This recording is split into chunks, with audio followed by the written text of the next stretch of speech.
گزیدہ بندوں کا ذکر آنے والا ہے، جو فرش پہ رہ کے مجھ اللہ کا ذکر کرتے کرتے، اللہ کی مالا جپتے جپتے جب مجھ رب سے ملتے ہیں تو سن ان بندوں کی تعریف میں رب قرآن کے اندر کرتا ہوں کہ یہ وہ لوگ ہیں جن کے اوپر نہ کبھی خوف آیا ہے نہ کبھی وہ غمگین ہوں گے۔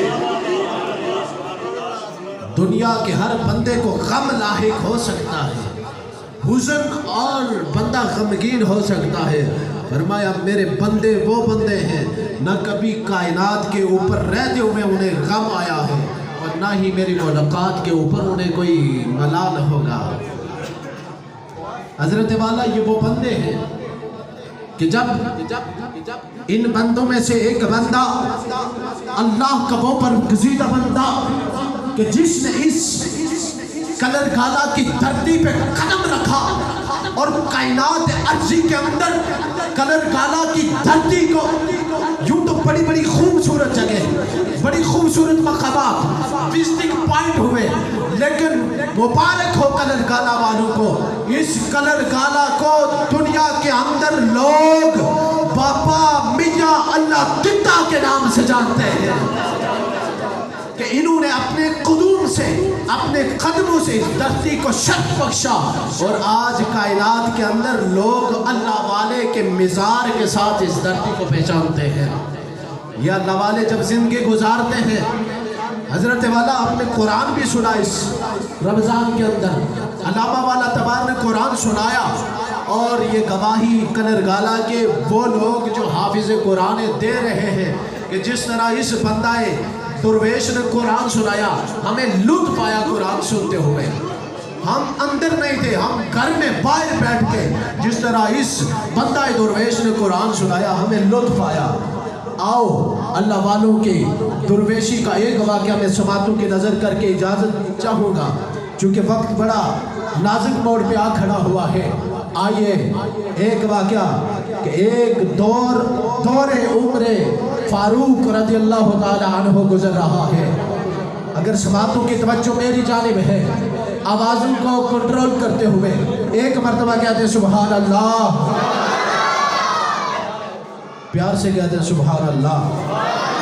حضرت عمر فاروق رضی اللہ تعالی عنہ کا دور مبارک جا رہا تھا کہ ایک مرد ایسا تھا، اس دور کے اندر جماعت عورتوں کی مساجد کے اندر ہوا کرتی تھی، عورتوں کی جماعت مساجد کے اندر ہوا کرتی تھی، اور یہی وہ دور تھا حضرت عمر فاروق کا کہ حضرت عمر فاروق نے عورتوں کی جماعت پہ مساجد کے اندر پابندی لگا دی کہ عورتیں مساجد کے اندر نہیں آ سکتی۔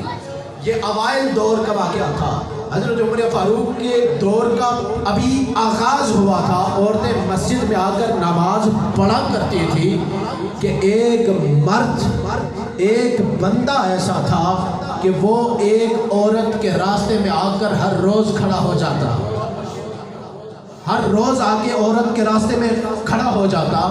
وہ عورت جس کو رب نے حسن کی بے بہا دولت عطا کی تھی، وہ عورت جو حسن کا پیکر تھی، نماز پڑھنے کے لیے مسجد میں جاتی، وہ بندہ راستے میں مزاحمت کرتا، کھڑا ہو جاتا، ٹکٹکی باندھ کے اس کو دیکھا کرتا۔ ایک مرتبہ عورت رکی اور رک کر پوچھا بتا تیرا مسئلہ کیا ہے؟ جب بھی مسجد میں جاتی ہوں نماز ادا کرنے تو مجھے ٹکٹکی باندھ کے دیکھتا ہے۔ کہا عورت تو حسن کی ملکہ ہے، میں تجھ پہ فریفتہ ہو گیا، میں اپنے دل تجھ پہ دے بیٹھا ہوں، بتا تو کیا چاہتی ہے مجھ سے، میں تو دل ہار بیٹھا تجھ پہ۔ اس عورت نے کہا ٹھیک ہے تو نے مجھ پہ دل ہار بیٹھا ہے، میں تیری ہر چیز ماننے کو تیار ہوں، لیکن ایک شرط میں لگاتی ہوں، اس شرط کو تو پورا کر، تیری ہر بات کو ماننے کے لیے میں تیار ہوں۔ اب وہ عورت کہتی ہے بتا تو میری شرط ماننے کو تیار ہے؟ وہ مرد جو ہر روز اسے ٹکٹکی باندھ کے دیکھتا ہے کہا تو مجھے دنیا کا جو کام کہے گی میں کرنے کے لیے تیار، بول تو صحیح میں کروں کیا؟ اس عورت نے جب یہ الفاظ سنے تو کہا آجا پھر یوں کر، میری کوئی لمبی چوڑی شرط نہیں، 40 دن تک تو نے نماز جناب عمر فاروق کے پیچھے پڑھنی ہے، تو نے باقی کچھ نہیں کرنا، صرف 40 روز باجماعت نماز پڑھنی ہے حضرت عمر فاروق کے پیچھے۔ اس آدمی نے کہا تو نے یہ کون سی شرط لگائی؟ تو تو آسمان سے تاروں کو توڑنے کا کہتی، میں اس کے لیے کاوش کرتا۔ تو دنیا کی بڑی خواہش کرتی، میں اس کے لیے دوڑ لگا دیتا، میں اس کے لیے سر توڑ کوشش کرتا۔ یہ کون سی بات ہے؟ عمر فاروق کے پیچھے میں ہر روز نمازیں پڑھوں گا۔ پھر کیا ہوا؟ ایک دن گزرا، 2 دن گزرے، 3 دن گزرے، ہفتہ عشرہ گزرا، پھر ایک دن وہ گزرا کہ جب 40واں دن تھا اس کا باجماعت نماز پڑھتے پڑھتے، 40واں روز تھا، وہ عشاء کی نماز پڑھ کے واپس پلٹ رہا تھا کہ راستے میں وہ عورت حسب وعدہ کھڑی تھی۔ اس نے روک کے پوچھا، او بندہ درویش، آج میں اپنا وعدہ پورا کرنے کے لیے تیرے سامنے کھڑی ہوں، بتا تو کیا چاہتا ہے؟ اس نے کہا، عورت میرے راستے سے پلٹ جا، میرا راستہ چھوڑ دے۔ کہا تو نے تو مجھے کہا تھا میں تیرے حسن پہ مر مٹا ہوں، آج کیا وجہ ہے تو راستہ چھوڑنے کا کہہ رہی ہے؟ اس نے کہا اس لیے میں راستہ چھوڑنے کا کہہ رہا ہوں، پہلے مجھے تیری ضرورت تھی، اب میں عمر فاروق کے پیچھے 40 دن نمازیں پڑھی، عمر فاروق نے میرے دل کا رابطہ رب سے جوڑ دیا ہے۔ عمر فاروق نے میرے دل کا رابطہ رب سے جوڑ دیا۔ عورت مجھے تیری حسرت نہیں رہی، اب مجھے تیری خواہش نہیں رہی، اب میں تجھ پہ مر مٹنے والا نہیں۔ وہ دن گزر کے جب تجھ پہ بہار تھی، اب میرے دل پہ رب کی مالا جب جب کے رب کی یادوں کے انوار برستے ہیں۔ عمر فاروق پہ قربان جاؤں کہ وہ قرآن پڑھتے ہیں تو مقتدیوں کے دل رب سے جوڑ دیتے ہیں۔ آئیے مسلمانوں، آپ نے بھی قرآن سنا، یہ قرآن ایسی کتاب ہے ہم رٹا لگا کر یاد کرتے ہیں، ہم صرف رمضان کے اندر سنتے ہیں۔ دل پہ ہاتھ رکھ لیجئے، چند سوالات میں آپ سے کرتا ہوں۔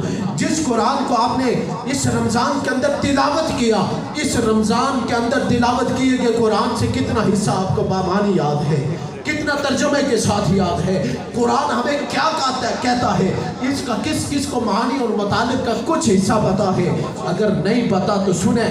اگر مسلمان خوار ہو رہے ہیں کائنات ارضی کے اندر تو اس لیے کہ علامہ نے کہا تھا وہ معزز تھے زمانے میں مسلمان ہو کر، وہ معزز تھے زمانے میں مسلمان ہو کر، ہم خوار ہوئے تارک قرآن ہو کر۔ ہم نے قرآن کو بند نہیں کر دیا، ہم قرآن پڑھتے ہیں، لیکن تارک قرآن کا مطلب یہ ہے کہ قرآن ہمیں جو کہہ رہا ہے ہم وہ نہیں مانتے، قرآن جو ہمیں سبق سکھا رہا ہے وہ سبق ہم بھول گئے۔ حضرت والا یہ قرآن جب بامانی اور مطالب کو سمجھنے کے ساتھ ساتھ مسلمان یاد کرتا ہے تو کائنات کبھی اسے میاں اللہ دتا کے نام سے جانتی ہے اور کبھی غوث الورا کے نام سے جانتی ہے۔ جس کو قرآن سمجھ آ جاتا ہے اسے مولا کائنات بنا دیتی ہے، جناب فاروق اعظم بنا دیتی ہے۔ یہ قرآن جب سمجھ آ جاتا ہے بندے کو، اس وقت بندہ ولی بن جاتا ہے۔ ہم قرآن اس لیے گھر میں رکھا، ہم قسمیں اٹھانے کے لیے قرآن گھر میں رکھا، ہم ریشمی غلاف کے اندر لپیٹ کے قرآن کو رکھتے ہیں تاک میں، اس لیے کہ یہ قرآن ہے اور ہم مسلمان اس کی قدر کرتے ہیں۔ وہ علامہ اقبال سے ایک مرتبہ ایک دیہاتی خفا ہو گیا، میری بات سمجھ آ رہی ہے؟ اور میری آخری بات، علامہ اقبال کے پاس ایک دیہاتی آیا اور دیہاتی نے آ کر پوچھا، اقبال بڑا نام سنا تھا تیرا، کیا تو ڈاکٹر ہے، اتنا بڑا فلسفی گزرا ہے، تجھے تو قرآن کی قدر نہیں؟ کہا بندے بتا میں نے کیا کر دیا؟ کہا مطالعے کی میز پہ تو نے قرآن رکھا بغیر غلاف کے، یہ تو ڈاکٹر ہے، تو نے کیا کر دیا؟ دنیا تجھے بڑا مقام دے رہی ہے، میرے دل کے اندر تیرا بڑا مقام تھا، تو قرآن بغیر غلاف کے میز کے اوپر پڑھا؟ تو علامہ نے بڑا خوبصورت جواب دیا ہے، کہا بندے بتا تو صحیح، معذور شخص کو کبھی دیکھا وہ بغیر بیساکھی کے چل سکتا ہے؟ علامہ نے اسے سوال کیا، معذور شخص کو کبھی دیکھا وہ بغیر بیساکھی کے چل سکتا ہے؟ اس نے نہ میں جواب دیا، کہا میں نے کبھی معذور کو بغیر بیساکھی کے چلتے نہیں دیکھا۔ کہا علامہ معذور ہے، ڈاکٹر اقبال معذور ہے، وہ بغیر قرآن کے چل ہی نہیں سکتا۔